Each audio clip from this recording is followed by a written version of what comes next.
All right, let's move on to page 13 of the Standard. And this is a story of the lady who was shot at, by police.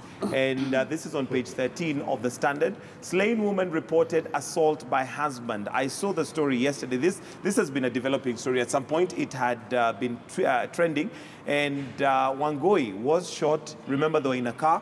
And the policemen, I think, came and knocked on the door, and they tried to drive off.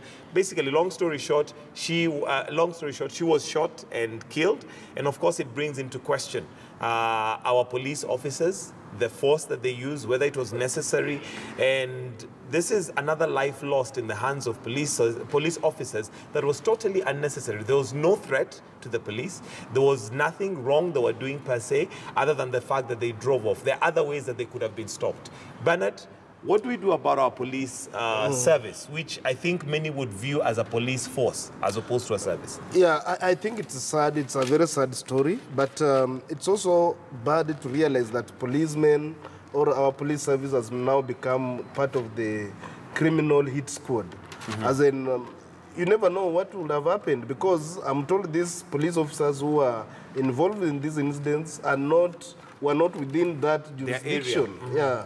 One of them was from, I don't know, industrial area. Another one, I don't know, Kamkunji, you know. And what were they doing in town, if not engaging in a service that they had been paid for? So I think there's so much to this story that IPOA will investigate, because we can't have the police again investigating fellow policemen. And remember, IPOA officials also, their term came to an end, so... Yeah, the commissioners, their term came to an end, but there's staff that can still do this kind of investigation. Because I don't see a way in which the police officers will start investigating their fellow policemen and bring them to book. So it's very sad that you have lost a life in the hands of the police officers, but I think it's something that brings us to the question of whether our police officers are really professionals. They have undergone proper training on how to engage citizens on issues or matters to do with the crime.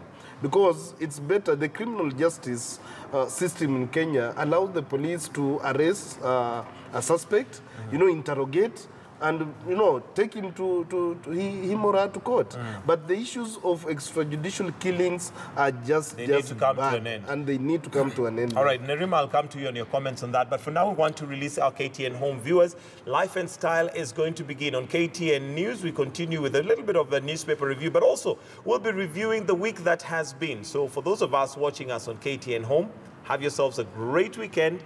God bless. KTN News, we continue. If you'd like us to continue the conversation, switch over to KTN News in case you're on KTN Home. So KTN Home, goodbye. Nerima, your thoughts on our police service / police force and the fact that we've had so many cases that have gone unresolved. Remember, during the election period, we had even young children. Baby Pendo is one of them, who basically lost their lives in very mysterious circumstances and was casting a very bad light on the police service. Are we ever going to have an end to this when there's nothing done about it? When there's nothing done, there's not going to be an end. There's obviously a lot of work that needs to be done with our police sector, but I think one of the most frightening things is that it's random. You can talk about police brutality, like for instance in the US, it's linked to social profiling, where it's ethnically related. But when you come to Kenya, you cannot tell.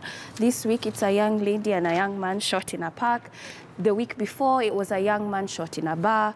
The week before, it's a spouse. So you find out, and then we talk about a baby who was a few months ago. So when we look at our own police, you don't necessarily feel safe, and you can't even say who feels safe under the police in Kenya. So that's the most concerning thing. All right, and well, that's basically what we have for you on the dailies. Let's look at page 14. Which has the cartoon, and wind up with that. And if I can just